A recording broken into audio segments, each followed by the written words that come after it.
नमस्कार, आदाब, सत श्री अकाल। मैं गोपिका मिश्रा। आज हम एक ऐसे मुद्दे पर बात करने जा रहे हैं जो अपने आप में एक सोचने का विषय है। हम सब ने अपने बचपन में एक कार्टून देखा था, डोरेमोन। डोरेमोन में क्या होता था कि उसके पास बहुत सारे गैजेट्स होते थे और उसका एक मेन गैजेट था टाइम मशीन, जिसके थ्रू वो अपने फ्यूचर में भी जा सकता था और अपने पास्ट में भी जा सकता था। अब ये देख करके कभी लगता था कि क्या सच में टाइम ट्रेवल पॉसिबल है।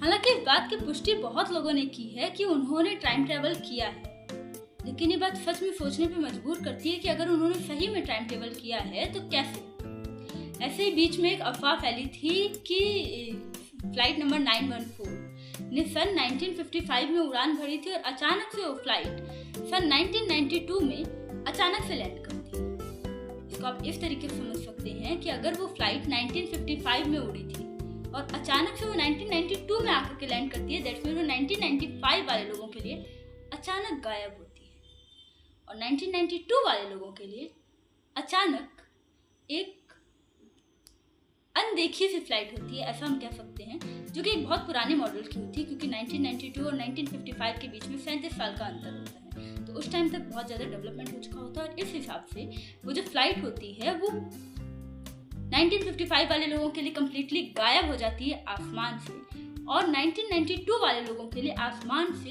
अचानक से एक फ्लाइट आती है जिसके आने की कोई भी पहले खबर नहीं होती है।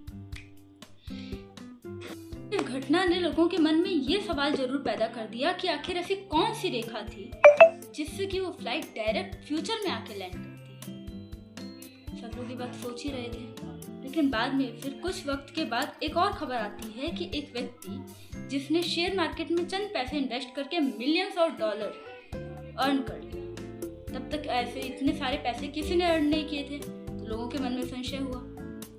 जब पुलिस ने इन्वेस्टिगेशन किया तो पता चला कि वो व्यक्ति जो था वो फ्यूचर से आया था और उसको सही डायरेक्शन पता थी कि उसको कहाँ कहाँ अपना पैसा इन्वेस्ट करना है ताकि वो अच्छा पैसा अर्न कर सके।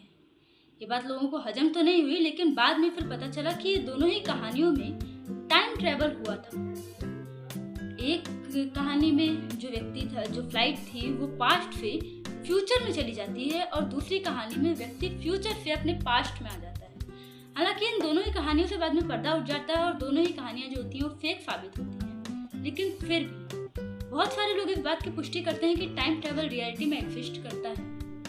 हमारे जो न्यूटन सर थे, बहुत बड़े साइंटिस्ट थे, उनका मानना था कि जो टाइम है ये कांस्टेंट है, टाइम को हम चेंज नहीं कर सकते। लेकिन वहीं दूसरी तरफ अल्बर्ट आइंस्टाइन, जो कि अपने आप में ही बहुत बड़े साइंटिस्ट थे, उनका मानना ये था कि जो टाइम है वो कांस्टेंट नहीं है, वो वेरिएबल है। हम भले ही कुछ नैनो सेकेंड्स के लिए सही, लेकिन हम टाइम को चेंज कर सकते हैं। लेकिन दोनों ने ही अपनी बातों की पुष्टि की और दोनों ने ही अपने उसमें बहुत सारे एग्जाम्पल्स के थ्रू लोगों को ये समझाया, लेकिन स्टिल टाइम ट्रेवल पॉसिबल है या नहीं, ये अभी भी एक मिस्ट्री है।